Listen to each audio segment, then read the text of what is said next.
So we are really fortunate today to have with us an incredible woman. Her name is Linda Drake, and Linda Drake is a spiritual medium and healer. And she's written a book called Reaching Through the Veil to Heal, which actually has just recently been published in Spanish as well, correct? We're really excited. What she does is she communicates with spirits on the other side, and she brings back messages to us who are still in a physical body about hope and healing, and helps dispel some of the fear that we may have about death and what goes on with these spirits that are on the other side. So I'm really excited to hear what you're going to be sharing with us. How about a big round of applause for today's speaker, Linda Drake.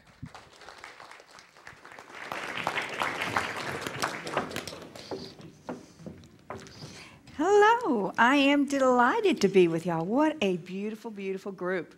My husband was just saying we wish we had something like this in Austin, Texas, where we live. We don't get to stay there very often, but we would love to have one.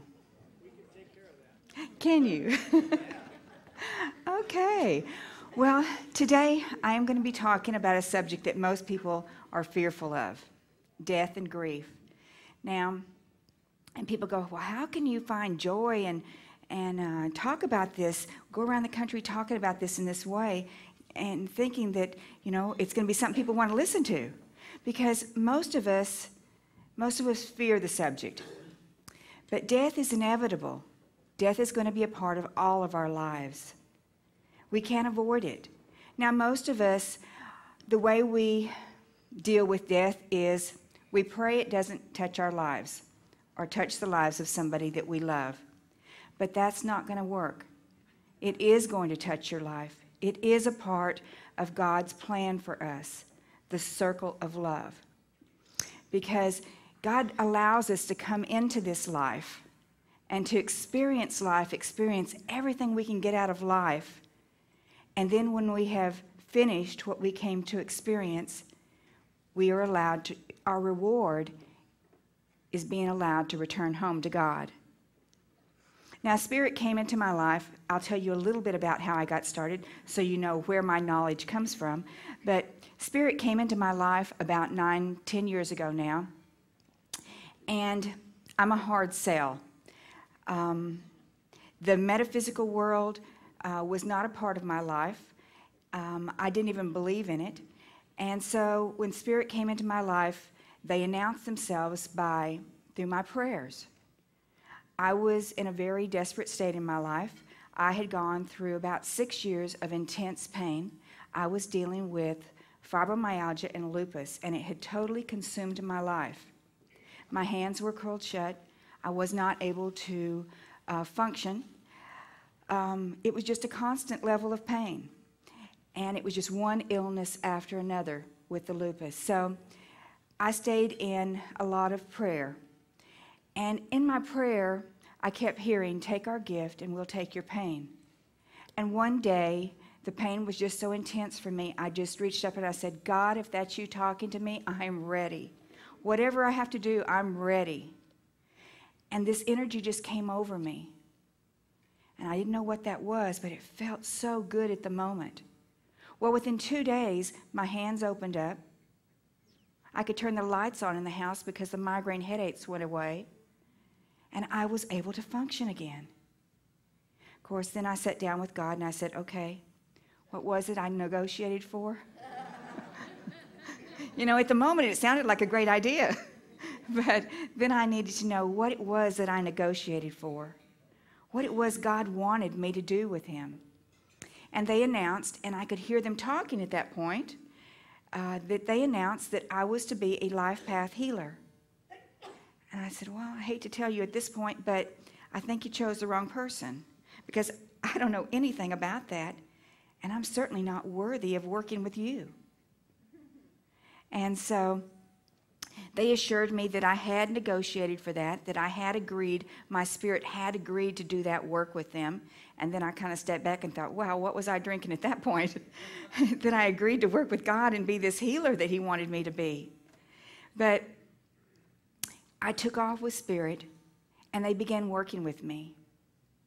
Now, they told me at that time not to be afraid, because they would teach me to do everything that I would do with them.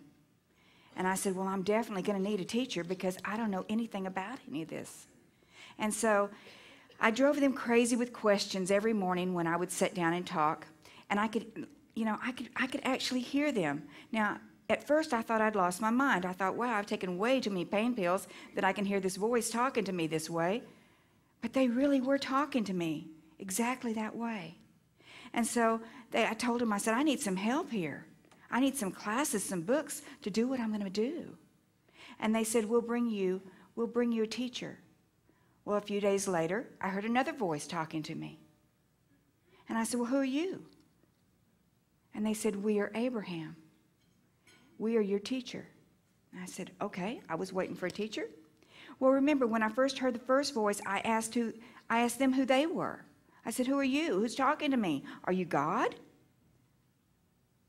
And they said, no, we are spirit. Spirit is the consciousness of God. Spirit are the angels. They're the fingers of God that work within your life. Spirit is the masters that bring you the messages of God. We are spirit, and we are here to work with you. So that's how my journey began. And after about 5 years of working with them, Abraham, my teacher, who would work with me every day, became my best friend. Abraham came in one day and he said, you're trying to heal the world one person at a time, and you're not going to get to everyone. So I said, obviously, because I'm working 7 days a week and I can't catch up. So they said, so we need to share our messages in a book. And I said, okay, go ahead. And they said, no, you're going to write the book. And I said, well, I don't know how to write. Again, I think you might have chosen the wrong person. They said, we just need you to type it for us. We will give you all of the knowledge we want to put in this book. And so they cleared my schedule. They picked me up, set me down in Hawaii, away from everything and everybody, and said, okay, now start writing. And I sat down at the computer that morning, and 16 energy beings showed up with me. And I said, okay, who are you? And they said, we are Abraham. And I said, well, which one of you is Abraham? They said, we are all Abraham. Abraham is a group consciousness. I said, well, I'm sorry, I've only heard one voice. And they said, we all talk through the one voice. We are a group consciousness that is here to share the wisdom and the healing messages from God. That is our purpose in the lives of humanity. So I said, okay, well, then tell me what to write. And they took off and they wrote this most amazing book about death and grief and how our circle of love can keep us connected with our loved ones in spirit. This circle of love that God has given us. So that's how we began this book that I'm going to talk about today, because I had no idea what they were going to share in their book. Because the work that I'd been doing with spirit over that 5 years involved a lot of different things. The first thing they taught me to do was to be able to see other people's angels and spirit guides, their support system that works with them every moment of their life. And then they took me a step further, and they taught me how to connect with the other side, how to open that doorway and allow our loved ones in spirit, these beautiful spirits, to come across with their messages. And at first I was very resistant of it because I didn't really believe in that. That wasn't my religion. And so they took my religion and they expanded it out, released me of the limitations of my religion so that I could see the whole picture. And I could allow myself to be the conduit between the other side and those here.